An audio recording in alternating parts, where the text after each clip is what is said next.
டேய் மனோஜ், டேய் வாடா வாடா வாடா வாடா. எனக்கு ஹோப் வந்துருச்சு. ஹோப் வந்துருச்சுடா. வந்துச்சுடா. ஹோப் சந்தோஷமா நான் போய் பல்லி அடிக்கிறேன். அடி. இன்னொன்னு உன் ஜாதகத்துல இருக்குடா. ஏமா அதெல்லாம் ஜாதகமா இல்ல கல்வெட்டா? தினந்தரம் சொல்லிட்டு இருக்கீங்க. உருட்டு வலையில் உருட்டி பொழைக்கும் குருட்டு புலகமடா நண்பா உருட்டை பழகி கொள்ளடா. இதெல்லாம் எதுக்கு பெரியமா? உன்னாலதான் என் பையனுக்கு நல்ல இடமா அமைஞ்சிருக்கு. இந்த நாயதான் மாப்பிள்ள நான் பார்த்தேன்.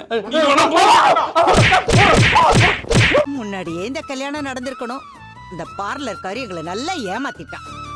இல்ல இல்ல கோபி, என்ன ஏமாத்திட்ட, என்ன ஏமாத்திட்ட. நீயா போய் ஏமாந்தேன்னு சொல்லு. மூளை வச்சிருக்கியா இல்ல மூளை டிக்கில வச்சிருக்கியா? வச்சிருக்கேங்க.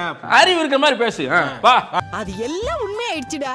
மா என் ரேஞ்சுக்கு இப்பதான் என் லைஃப் மாறிக்கிட்டு இருக்கு. மரியாதை இப்ப மட்டும் இவரு பெரிய மரியாதை இருக்கும்ல. ஊருக்குள்ள போற வரையில சார் வணக்கம் சாப்பிட்டு தான் போவாங்க.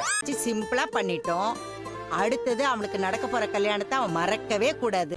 ஏங்க பைத்தியக்காரங்க எப்படி கூப்பிடுறீங்க? மாலையோட விட்டு வச்சிருக்காங்க. சந்தோஷப்படுங்க. பொட்டெல்லாம் வச்சிருக்காங்க. நின்னுட்டு இருக்கீங்க. நல்லா ட்ரெஸ் எடுத்து கொடுக்கலான்னு இருக்கேன். ஸ்ருதி, உங்க அப்பா அம்மாக்கும் நாங்க நல்ல ட்ரெஸ்ஸா எடுத்து கொடுக்குறோம். ரொம்ப குஷியோ? லவ் ஓகே ஆயிடுச்சுல?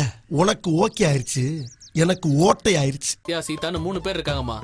ஆமா, அவங்க எல்லாம் ஒரு ஆளுன்னு அவங்களுக்கு எல்லாம் எடுத்து கொடுக்கணுமா? நான் எடுத்துக்க முடியுமா? சினிமா கேட்போம், மட்டமா கேட்போம், கேவலப்பா கேட்போம். இல்லங்க நானும் இல்ல சார், விளையாட்டுக்கு தான் நானும் சொல்றேன். உங்க பிள்ளைக்கு கல்யாணம் பண்றீங்கன்னா அதுக்கான வேலையை மட்டும் பாருங்க. என் குடும்பத்தை பத்தி இந்த மாதிரி பேசுறவங்களாம் வேணாம். ஊத்து விட்டு ஓட விட்டுருவேன். சரிப்பா, நீ நினைச்சுக்கிறியா நீ? போ சாப்பிட்டு அப்புறம்